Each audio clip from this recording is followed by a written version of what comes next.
ప్రభు అయిన యేసుక్రీస్తు నామంలో అందరికీ వందనాలు. ఈరోజు మత్తయి సువార్త మొదటి 2 అధ్యాయాల యొక్క క్లుప్త వివరణను మనం విందామండి. మత్తయి సువార్త మొదటి అధ్యాయం ప్రారంభంలో అబ్రహాము కుమారుడైన దావీదు కుమారుడైన యేసుక్రీస్తు యొక్క వంశావళి, అంటే ప్రారంభము వంశావళి నుంచి ప్రారంభించబడిందండి. అబ్రహాం మొదలుకొని దావీదు వరకు 14 తరాలు, దావీదు మొదలుకొని యూదులు బబులోనుకు కొనుకోబడిన కాలం వరకు 14 తరాలు, మరి అక్కడి నుంచి యేసుక్రీస్తు ప్రభు యొక్క జననం వరకు 14 తరాలు. ఆ తరువాత యేసుక్రీస్తు ప్రభు యొక్క జననము, యోసేపు మరియకు ప్రదానం చేయబడిన తరువాత వారింకా ఏకము కాక మునుపు పరిశుద్ధాత్మ వలన మరియ గర్భవతి అవుతుందండి. మరి ఆమె గర్భవతి అయిందని తన భర్త అయినటువంటి యోసేపు తెలుసుకున్నప్పుడు ఆయన నీతిమంతుడై ఉండి ఆమెను ఎంత మాత్రమూ అవమానపరచకుండా ఆమెను విడిచి వెళ్ళిపోవాలి అనుకుంటాడు. కానీ దేవదూత చేత బోధించబడిన వాడే ఆమెతోనే ఉంటాడు. పుట్టేటువంటి ఆ యొక్క శిశువుకు యేసు అని పేరు పెట్టమని ఆ దూత చెప్పినట్లుగానే మరి శిశువు పుట్టిన తర్వాత యేసు అనే పేరుని పెడతాడండి. యేసు అనే శబ్దమునకు రక్షకుడని అర్థము. ఆ తరువాత మరి యేసు ప్రభు బెత్లెహేము అనేటువంటి ఊరిలో పుడతారండి. రాజు అయినటువంటి హెరోదు దినాల్లో కొంతమంది తూర్పు దేశపు జ్ఞానులు యెరూషలేమునకు వస్తారు. వారంటారు, యూదుల రాజుగా పుట్టిన వారు ఎక్కడ, ఆయన్ని పూజించడానికి, ఆయనకి నమస్కరించడానికి మేము వచ్చాం అన్నప్పుడు రాజు అయిన హెరోదు కుట్రపూరితంగా ఆ యొక్క సమాచారం అంతటినీ కూడా వారి దగ్గర నుంచి జాగ్రత్తగా తెలుసుకుంటాడండి.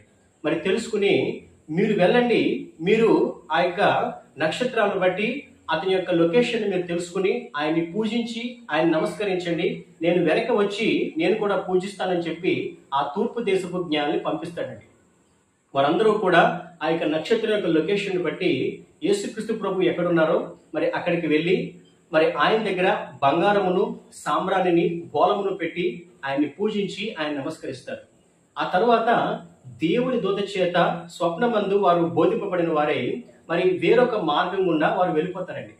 రాజైన హెరోదు తూర్పు దేశపు జ్ఞానులచే అపహసింపబడ్డాను అని తెలుసుకుని మరి ఎలాగైనా పుట్టినటువంటి శిశువును చంపాలి అనే ఉద్దేశంతో మరి వారి దగ్గర నుంచి తెలుసుకున్నటువంటి ఆ యొక్క సమాచారాన్ని బట్టి బెత్లెహేము ఆ యొక్క చుట్టుపక్కల ప్రాంతాల్లో పుట్టినటువంటి మగ పిల్లలను, 2 సంవత్సరాల పిల్లలందరినీ కూడా చంపించేస్తాడండి. ఆ తరువాత మనం చూసినట్లయితే మరి ఈ యొక్క దేవుని దూత చేత మరి బోధించబడిన వారే, ఆ యొక్క హెచ్చరింపబడిన వాడైనటువంటి యోసేపు తన భార్యను, పుట్టినటువంటి శిశువును తీసుకుని ఐగుప్తునికి వెళ్ళిపోతారు. మరి రాజైన హెరోదు మరణానంతరము మరలా దేవుని దూత చేత స్వప్నమందు మరి బోధింపబడిన వాడై చివరిగా గలిలయ ప్రాంతంలో ఆ యొక్క నజరేతు అనేటువంటి ఊరికి వారు వస్తారండి. మరి మత్తయి సువార్త మొదటి 2 అధ్యాయాల యొక్క క్లుప్త వివరణ ఇది. మరి ఇందులో మనం కొంతమంది ప్రవక్తలు వారు చెప్పినటువంటి మాటల నెరవేర్పును కూడా మనం చూస్తామండి. ముందుగా, ఇదిగో కన్యక గర్భవతి అయి కుమారుని కనును, ఆయనకు ఇమ్మానుయేలును పేరు పెట్టుదురు అని ప్రభు తన ప్రవక్త ద్వారా పలికిన మాట ఇక్కడ నెరవేరినట్టుగా మనం చూస్తాం. ఆ తరువాత, యూదయ దేశపు బెత్లెహేమ, నీవు యూదా ప్రధానంలో ఎంత మాత్రమును అల్పమైన దానివి కావు, ఇశ్రాయేలు నా ప్రజలను పరిపాలించు అధిపతి నీలో నుండి వస్తాడు అనేటువంటి మాట నెరవేర్పును కూడా ఇక్కడ మనం చూస్తామండి.